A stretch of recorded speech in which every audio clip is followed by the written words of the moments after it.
Assalamualaikum, salam sejahtera. Terima kasih kerana telah memilih channel ini. Jangan lupa tekan butang like, komen, subscribe dan share untuk Apa pilihan PN, tanda tangan MOU atau tidak istiar harta? Hingga ke hari ini, Perikatan Nasional dilihat masih berdolak dalih untuk bersetuju dengan syarat MOU yang ditawarkan. Alasan mereka adalah kerana ada 7 syarat pelik sebagai prasyarat persetujuan. Benarkah 7 syarat yang diberikan itu pelik atau Perikatan Nasional yang buat-buat pelik kerana takut rahsia terbongkar? Sebelum ini, Ahli Parlimen Pembangkang bising sebab tidak terima peruntukan daripada Kerajaan Perpaduan. Terkini prasyarat MOU peruntukan tersebut telah pun diterima mereka. Tetapi mereka kononnya pelik dengan syarat yang terkandung dalam MOU tersebut. Taqiyuddin Hasan beritahu pihaknya telah menerima draft MOU itu tetapi belum membincangkannya lagi secara mendalam. Dapat kita lihat dari raut wajahnya berada dalam ketakutan yang amat sangat hingga wujudkan alasan yang tidak munasabah dan melucukan. Katanya draft yang diterima itu mengandungi 7 syarat yang mesti dipenuhi sebelum perjanjian hendak dipersetujui. Antara syarat yang ditekankan oleh pihak kerajaan kepada pembangkang ialah pengisytiharaan harta. Jelas menunjukkan Perikatan Nasional tidak selesa dengan syarat yang disediakan kerajaan dalam MOU tersebut. Mereka kata ianya pelik. Adakah mengisytiharkan harta boleh dikategorikan dalam perbuatan pelik? Bukankah sebelum ini mereka yang bersungguh-sungguh mahu menteri dalam kabinet supaya isytihar harta? Jadi, apa yang peliknya? Masih ingat apa yang Hadi Awang kata pada tahun 2012? Dengan isytihar harta dapat halang ahli PAS berperangai seperti UMNO. Begitu juga dengan syarat 3R yang diletakkan dalam MOU itu, kenapa mereka rasa pelik? Ianya kerana Perikatan Nasional sering memainkan isu perkauman dan bangsa dalam siri kempen mereka. Hampir setiap hari, mereka fitnah-memfitnah dengan menggunakan agama. Malah pemimpin tertinggi mereka pun turut sama mainkan isu 3R sehingga mengguris hati raja. Jadi bukanlah sesuatu yang boleh dianggap pelik sekiranya syarat 3R turut termasuk dalam MOU. Hendak cerita pasal ekonomi tidak pandai dan bahawa pentadbiran mereka ekonomi negara hancur.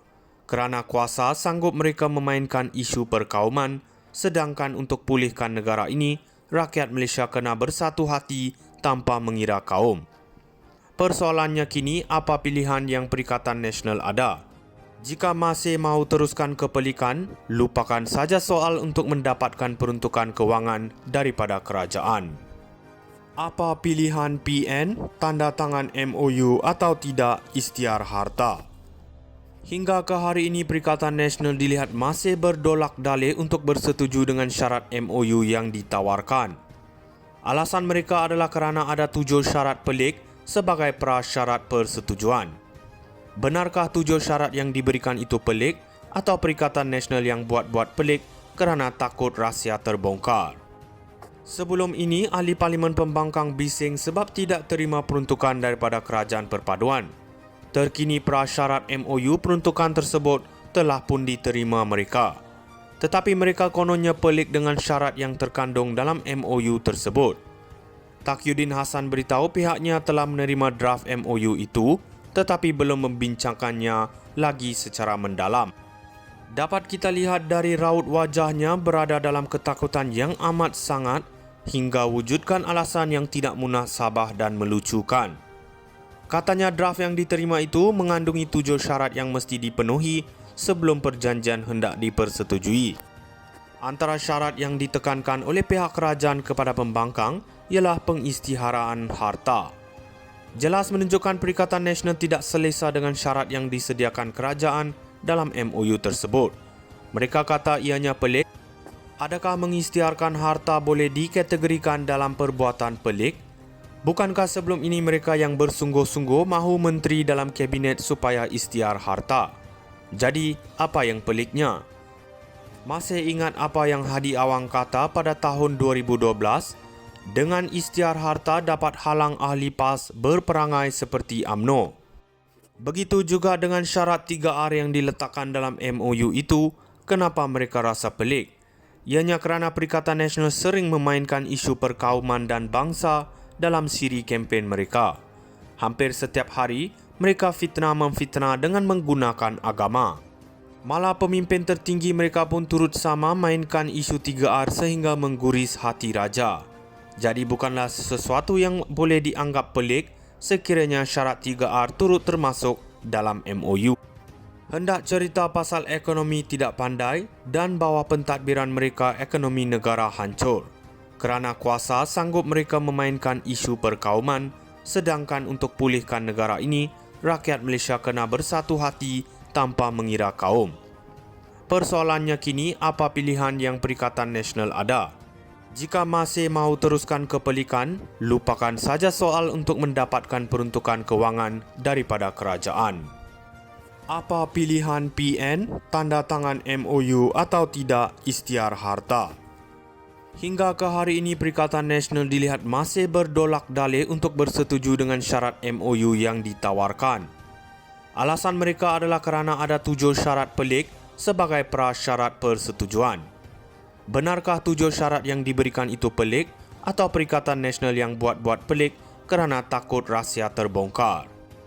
Sebelum ini, Ahli Parlimen Pembangkang bising sebab tidak terima peruntukan daripada Kerajaan Perpaduan. Terkini prasyarat MOU peruntukan tersebut telah pun diterima mereka.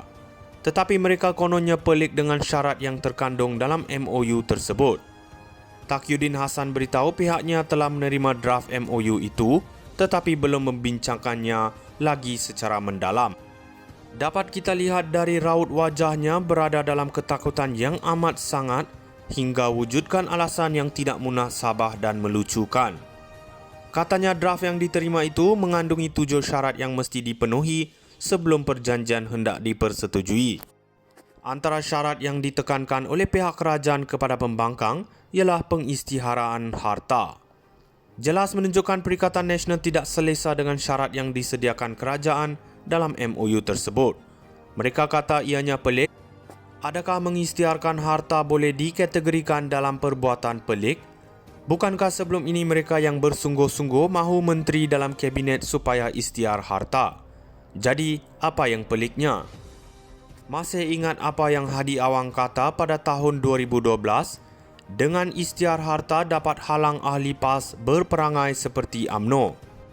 Begitu juga dengan syarat 3R yang diletakkan dalam MOU itu, kenapa mereka rasa pelik? Ianya kerana Perikatan Nasional sering memainkan isu perkauman dan bangsa dalam siri kempen mereka. Hampir setiap hari, mereka fitnah-memfitnah dengan menggunakan agama. Malah pemimpin tertinggi mereka pun turut sama mainkan isu 3R sehingga mengguris hati raja. Jadi bukanlah sesuatu yang boleh dianggap pelik